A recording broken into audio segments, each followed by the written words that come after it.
Alright जी, welcome back to the second part of the video. Last video अगर आपने देखी होगी तो उसके अंदर हम बात कर रहे थे इंडियन अमेरिकन की, जो कि बहुत सक्सेसफुल है यूनाइटेड स्टेट्स ऑफ अमेरिका के अंदर। सेकंड वीडियो के अंदर मैंने आपसे प्रॉमिस किया था कि मैं पार्ट 2 आपको प्रपोज करूंगा, जिसके अंदर मैं बताऊंगा कि पाकिस्तानी अमेरिकन या पाकिस्तानी एक्सपर्ट्स जो पाकिस्तान से बाहर कौन कौन है, सक्सेसफुल किस तरीके से हैं और क्या मुहरक़ात और क्या वजूहत है जिसकी वजह से वो एक सक्सेसफुल लाइफ अपनी जो है ना लीड कर रहे हैं। हो ज़रा नम हो तो बड़ी जरखेज़ है ये मिट्टी साकी। अल्लामा इकबाल का ये शेर जब तक मैं पाकिस्तान में रहा तो टेक्स्ट बुक्स तक या किताबों में या किसी इबारत के ऊपर लिखे हुए बहुत अपील किया करता था, लेकिन इसकी प्रैक्टिकल यूटिलिटी नज़र नहीं थी आती। आज जिस वक्त मैं खुद बजाते खुद पाकिस्तान से बाहर हूँ तो मुझे इस चीज़ का अंदाज़ा होता है कि पाकिस्तान से बाहर हमारी पाकिस्तानी कम्युनिटी और हमारी पाकिस्तानी रिप्रेजेंटेशन किसी भी फील्ड के अंदर पीछे नहीं है। बेशक वो बिजनेस हो, बेशक वो साइंस एंड टेक्नोलॉजी हो, बेशक स्पोर्ट्स हो, बेशक आर्टिफिशियल इंटेलिजेंस की डेवलपमेंट हो, बेशक एस्ट्रोनॉट्स हो, कहीं पे भी हो, किसी भी फील्ड के अंदर हो, जहाँ पे पाकिस्तानीज़ को मौका मिला है उन्होंने वाकई अपने मुल्क और अपनी कौम का नाम रोशन किया है। आज की इस वीडियो के अंदर उनकी डिटेल्स के ऊपर हम बात करेंगे। सबसे पहले विदाउट फर्दर ड्यू मेरे पास शाहिद खान का नाम है। फैक्ट्स के साथ मैं बात करूंगा तो Shahid Khan is a Pakistani American billionaire businessman and sports tycoon. He is the owner of Flex and Gate, an American supplier of motor vehicle components.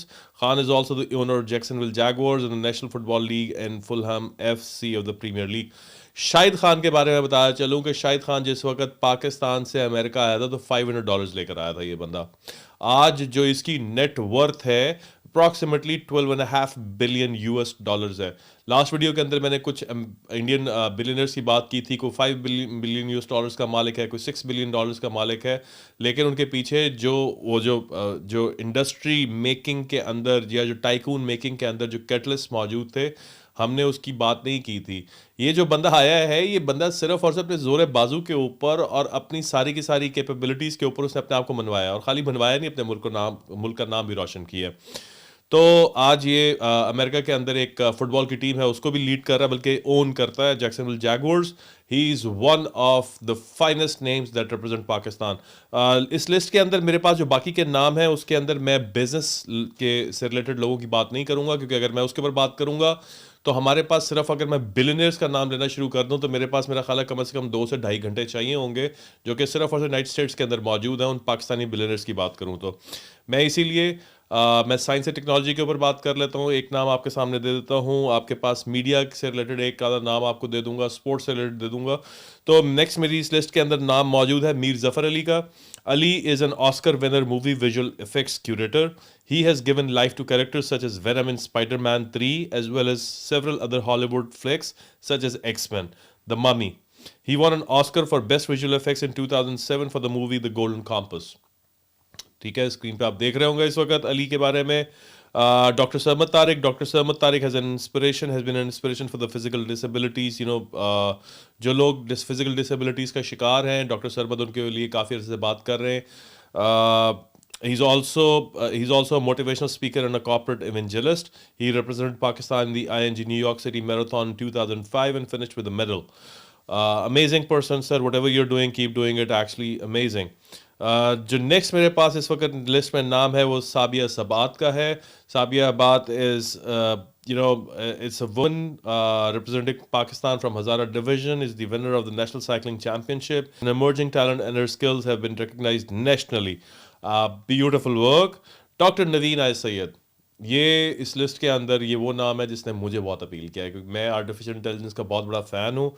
Doctor नवीन सैयद ने is a globally acclaimed scientist of Pakistani origin and the head of Department of Cell Biology and the Anatomy at the University of Calgary's Hodgkin's Brain Institute in Canada. He's the first scientist to connect brain cells to a silicon chip that is indeed a great honor for Pakistan. अगर ऐसे doctors जो कि technology को integrate कर सकें human body के साथ, तो ऑटोमेटिकली वो आज अपने मुल्क और अपने कौम और अपने लिए लेगेसी क्रिएट नहीं कर रहे हैं, वो अगली आने वाली नेशंस जो कि 500, 1000, 2000 साल के अंदर आ रही होंगी उनके लिए हिस्ट्री डेवलप कर रहे हैं।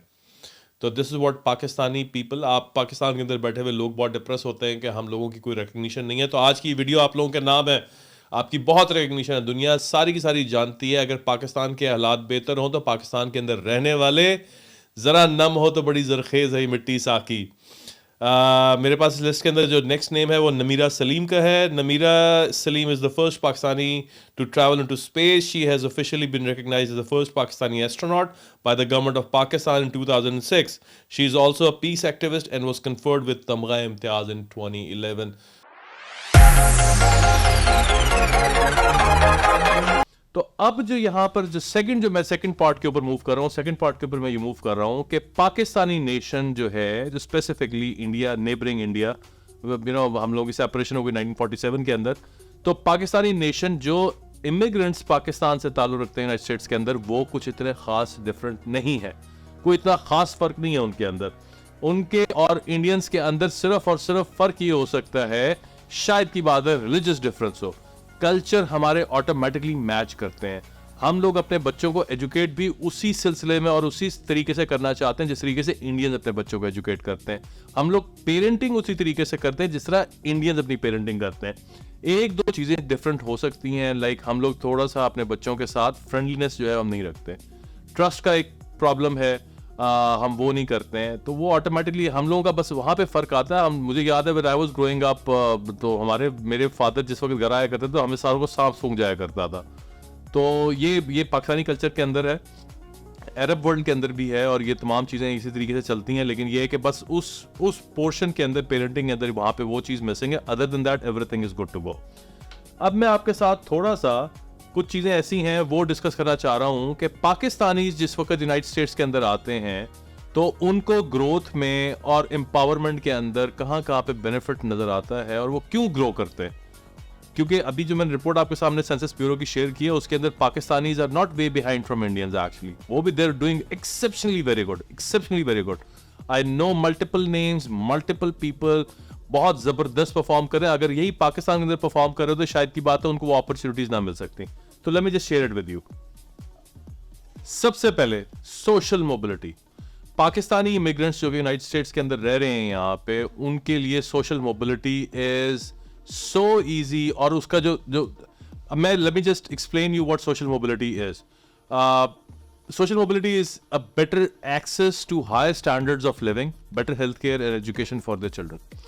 So आपको बेहतर हेल्थ मिल रही है, बेहतर स्टैंडर्ड्स मिल रहे हैं, आपको एजुकेशन के बेहतर स्टैंडर्ड्स मिल रहे हैं, बेहतर वे ऑफ लिविंग मिल रहा है, तो ऑटोमेटिकली आपके अंदर निखार पैदा हो रहा है. तो सोशल मोबिलिटी ऑटोमेटिकली जिस वक्त आप पाकिस्तान से मूव होकर यहाँ पे यूनाइटेड स्टेट्स के अंदर आ रहे हैं, वो इंडियंस के लिए भी बेहतर है, वो पाकिस्तानी के लिए भी बेहतर है.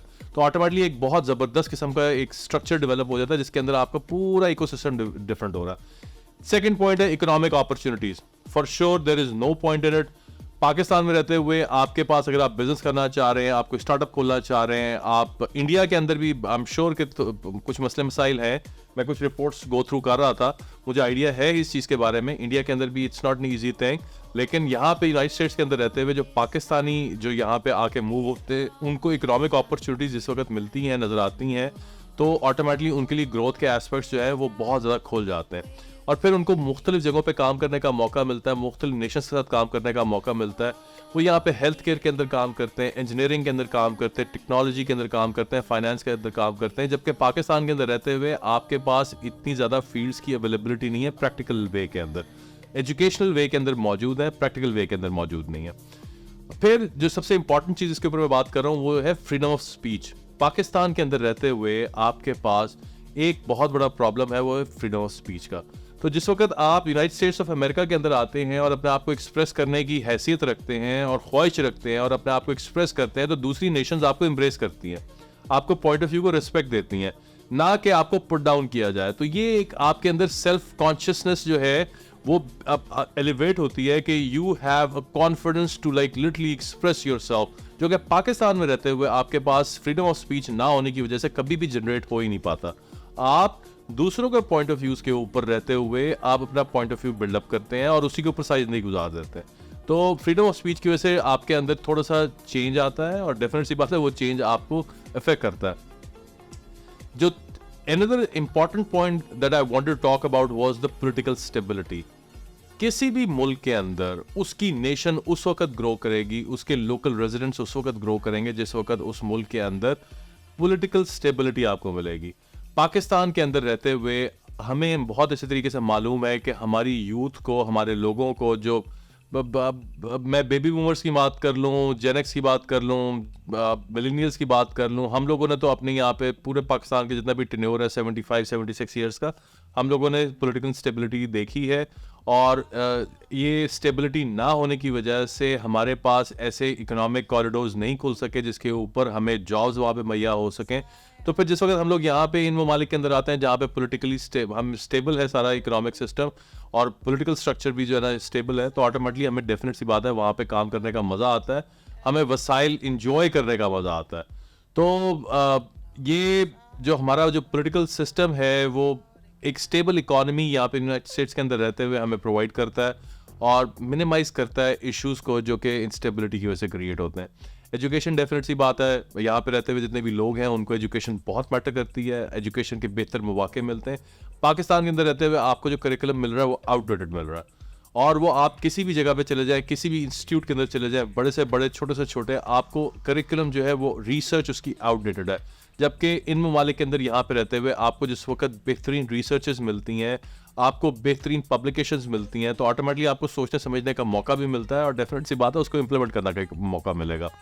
तो मूविंग ऑन, जो एक अनदर इम्पॉर्टेंट चीज़ है वो नेटवर्किंग है। पाकिस्तान के अंदर नेटवर्किंग आपकी नो डाउट बहुत होती है, हमें ये पता है गली मोहल्लों के अंदर बहुत नेटवर्किंग हो जाती है, चाय के होटलों के ऊपर बहुत नेटवर्किंग हो जाती है और बहुत सारी जगहों पे नेटवर्किंग हो जाती है। लेकिन जिस नेटवर्किंग की मैं बात कर रहा हूँ वो इकोनॉमिक नेटवर्किंग है, बिजनेस नेटवर्किंग है, जॉब ओरिएंटेड नेटवर्किंग है। आपको कैंपेन्स यहाँ पे होती हैं, सेमिनार्स होते हैं, कॉन्फ्रेंसेज होती हैं, आपकी फील्ड से रिलेटेड ऐसे लोग हैं जो कि दूसरी स्टेट से आ रहे हैं, फ्लाई करके आ रहे हैं, 2-2 3-3 दिन के लिए होटल्स के अंदर स्टे करेंगे, उन सेमिनार्स को अटेंड करेंगे, आपकी उनके साथ मुलाकात होगी, अपॉर्चुनिटीज़ के जो है रास्ते और दरवाजे खुलते हैं। तो ऑटोमेटिक नेटवर्किंग जो है यहाँ पे बहुत ज़्यादा, जिसकी वजह से पाकिस्तानीज मूव करके बहुत ग्रो करते हैं। अनदर थिंग जिसके बारे में बात करना चाह रहा हूँ वो है मल्टी कल्चरलिज्म। अब ये मल्टी कल्चरलिज्म जो है, शायद की बात है मैं पाकिस्तान में रहते हुए इस लफ्ज़ के बारे में कोई इतनी खास नॉलेज नहीं है। कल्चर, हम लोग बिलीव करते हैं कि कल्चर एक होना चाहिए, सारों के बिलीफ स्ट्रक्चर एक होना चाहिए और हम सारों की गली के अंदर कोई और किसी बिलीफ स्ट्रक्चर से ना हो, हम उसी जगह पे रहे जहाँ पे हम एक जैसे सारे के सारे एक दूसरे को रिप्रेजेंट करते हो। जबकि इकोनॉमिक डेवलपमेंट और खाली इकोनॉमिक डेवलपमेंट नहीं, आपकी हर लिहाज से ग्रोथ, आपकी साइकोलॉजिकल ग्रोथ, आपकी परफॉर्मेंस, आपकी हर चीज़ जो है उन इन्वायरमेंट्स के अंदर ग्रो करेगी जहाँ पे आपको डाइवर्सिफिकेशन मिलेगी। और डाइवर्सिफिकेशन उन जगहों पे आपको मिलेगी जहाँ पे दुनिया की दूसरी नेशंस आके आपके साथ compete कर रही होंगी। तो ये मल्टी कल्चरलिज्म है, it's a huge factor that like literally आपका एक ऐसा पार्ट एलिवेट कर देता है जो कि आपको दुनिया में दूसरी नेशंस के साथ compete करने पे मजबूर कर देता है। तो this is a very interesting and important point. और जब यहाँ पे ये पाकिस्तानीज आते हैं तो ऑटोमेटिकली उनकी लाइफ यहाँ पे आके जिस वक्त मल्टी कल्चरलिज्म या डाइवर्सिफिकेशन की तरफ मूव करती है तो चेंजेस आने शुरू हो जाते हैं। तो क्वालिटी ऑफ लाइफ डेफिनेट सी बात है, क्वालिटी ऑफ लाइफ आपको यहाँ पे सिक्योरिटी मिलती है, आप रात को 2 बजे भी निकल के बाहर जाना चाहें, नो डाउट क्राइम है, सब कुछ है, लेकिन आपको एक सेंस ऑफ सिक्योरिटी मिल रही है। गवर्नमेंट ने आपको बेहतरीन, आपको बिजली दी हुई है, पानी दी हुई है, सड़कें दी हुई हैं, गाड़ियाँ दी हुई हैं, ठीक है, रहने के लिए घर और रिहाइश दी हुई है, आपको हर किस्म की यूटिलिटी मिल रही है, बेहतरीन हाई स्पीड इंटरनेट मिल रहा है। तो ये तमाम चीज़ें तवातर और मुतवातर आपको ये कंसेक्यूटिवली मिलती हैं, जिसकी वजह से आपकी रिसर्च के अंदर, आपकी पर्सनल ग्रोथ के अंदर किसी किस्म की ब्रेक नहीं आती। तो that's a very good sign. Quality of life definite सी बात है यहाँ पर आगे बेहतर होती है, जिसकी वजह से यहाँ पे पाकिस्तानीज, खाली पाकिस्तानीज नहीं, बाकी जितनी भी दुनिया है वो सारी की सारी जो है उसका बेनिफिट आती है जो यहाँ पर आते हैं और उसका बेहतर परफॉर्मेंस में शो करते हैं। इंफ्रास्ट्रक्चर डेफिनेट सी बात है हम लोगों का यहाँ पे यूनाइटेड स्टेट्स के अंदर बेहतर है, तो उसकी वजह से ये अपॉर्चुनिटीज मिलती हैं। अब एंटरप्रेन्योर्स के लिए स्पेसिफिकली देखिए, मैं ये बात स्पेसिफिकली पाकिस्तानियों के लिहाज से ही बात कर रहा हूँ। पाकिस्तान में रहते हुए आप बेहतरीन अपने 16 साल या 18 साल एजुकेशनल स्ट्रक्चर पर खर्च करते हैं, बेहतरीन यूनिवर्सिटीज़ से आप पैसा खर्च करके आप तालीम हासिल करके यहाँ पे अपने मुल्कों के अंदर जॉब्स ढूंढने के लिए निकलते हैं, जबकि वहाँ पे स्टार्टअप्स का एक एसेट जो है एस्पेक्ट आपको मिलता ही नहीं है। आपको इस तरीके से गाइड, मैं ये कहूँगा एक परपेचुअल न्यूसेंस है जो कि आपको अपना बिजनेस करने से रोकती है। तो जिन इकोनॉमीज़ के अंदर एंटरप्रेन्योरशिप को, इंडिपेंडेंट कॉन्ट्रैक्टरशिप को सपोर्ट किया जाता है, वहाँ पे आप बेहतर से बेहतर अपॉर्चुनिटीज़ क्रिएट करते हैं उन लोगों के लिए जो कि स्टार्टअप्स खोलना चाह रहे हैं और स्टार्टअप्स को ज्वाइन करना चाह रहे होते हैं। तो यूनाइटेड स्टेट्स के अंदर आके जिस वक्त पाकिस्तानी यहाँ पे मूव करते हैं तो उनको मौके मिलते हैं तो वो ऑटोमेटिकली यहाँ पर आके बेहतर परफॉर्म करते हैं। तो ये कुछ चीज़ें थी जिसकी वजह से मैं ये बात आप लोगों के साथ शेयर करना चाह रहा था कि पाकिस्तानीज भी इंडियन पैटर्न के ऊपर काम कर रहे हैं, they are doing pretty good actually. Pakistan में रहते हुए नहीं परफॉर्म कर पाते, लेकिन पाकिस्तान से बाहर निकल के बहुत अच्छा परफॉर्म कर रहे हैं। So by the end of everything, बहुत लंबी हो गई रिकॉर्डिंग, मैं I would like to thank and hats off to और कूडोज उन लोगों के लिए जो कि अपने बच्चों की बेहतर परवरिश कर रहे हैं, पेरेंटिंग कर रहे हैं। Indian people, you are doing exceptionally well job. Pakistani लोग, you are doing pretty good actually, ज़बरदस्त है। और hopefully again thank you very much. अगर आप लोगों ने चैनल को सब्सक्राइब नहीं किया, प्लीज़ सब्सक्राइब कीजिएगा, लाइक शेयर कर दें, और बाकी मिलते हैं नेक्स्ट वीडियो के अंदर। Thank you, bye.